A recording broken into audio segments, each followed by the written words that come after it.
CAT scans are showing that there is no progression of that swelling. We're not out of the woods yet. That swelling can sometimes take 3 days or 5 days to maximize, but every day that goes by and we don't see an increase, we're slightly more optimistic. And so with that in mind, I think we are going to proceed over the next few days to see how she does. Okay, doctors at University Medical Center in Tucson are cautiously optimistic that Representative Gabrielle Giffords will recover from a gunshot to the head. Our next guest is Alan Barksdale. And Alan, we appreciate your time this morning, and we were just chatting a bit during the break. You were shot in the head back in '01, and it was during an altercation that somebody had approached you, but it was at a construction job site. You were working with your cousin? Yes, I was at a private residence in Detroit. And basically, he and I were both victims of a violent crime. Crazy person with a gun. We see this before. He was known kind of like in the neighborhood for being kind of like a troublemaker. Yes, definitely. So this guy pulls out a gun and he shot your cousin. He shot my cousin. I intervened to try to grab the gun from him. I neglected to mention there were 2 assailants. So okay. Actually, I was shot from behind. The big difference is the bullet did not enter and exit my skull. It actually ricocheted off.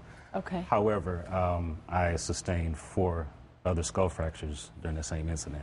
Mm-hmm. So I have a lot of the same brain trauma maybe that the Congresswoman has. When did this happen? This happened in 2001. So where exactly did the bullet ricochet off your head? Where did it happen? Right here. And, okay. I cracked the orbital radius and ricocheted off. I had a few other graze wounds, but I was hit a few times with a shovel afterwards. So. By the same guy? His son. His son. Do you recall what caliber bullet that was? 32. It's a 32. What happened afterwards? Do you remember what happened when medics arrived and how you were treated? I was in and out of consciousness for a couple of days. Mm-hmm. I do remember a lot of pain, mm-hmm. which lasted a very, very long time.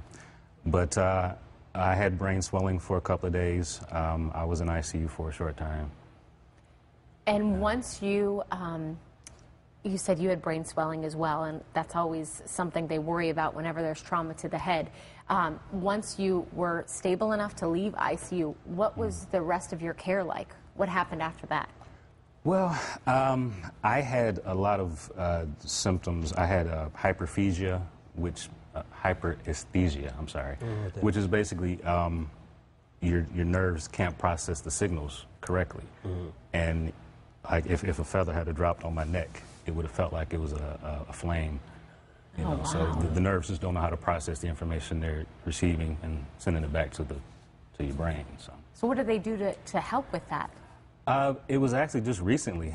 I received some help as far as I've had headaches since the incident. Mm-hmm. Up until recently. I went through a brainwave optimization session with the folks at Brain State mm-hmm. Technologies, mm-hmm.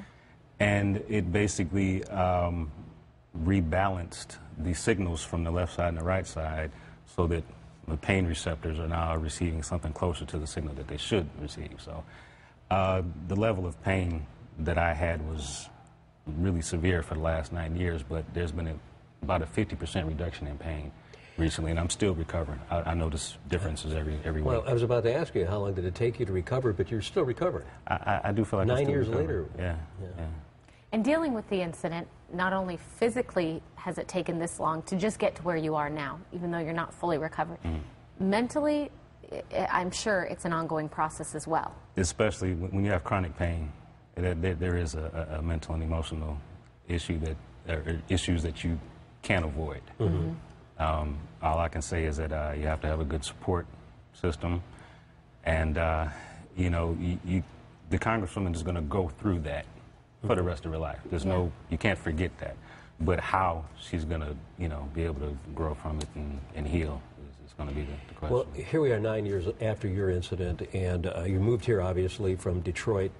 Well, what is your life like now? Are you working, or are you still convalescing? Or I'm actually trying to get back into the workforce again soon. I was a mechanic when this happened. I wasn't a construction worker. You were just helping out your cousin. I was just helping out my cousin. Yeah. And there were, with all the physical issues that I had, it was no way I could go back into the same career that I had at the time. I'd like to do something like that again soon, but right now I'm still working my situation out. Well, okay, so there you go. I mean, we're talking about severe brain trauma that happened 9 years ago, and here you are still convalescing and trying to get back into normal. I'm a lot better than I was. Yeah, you know. yeah. Well, Alan, we sure appreciate you Alan sharing Barksdale, thank you very your much. story. And welcome to Arizona. When did you move here? In 04. 04?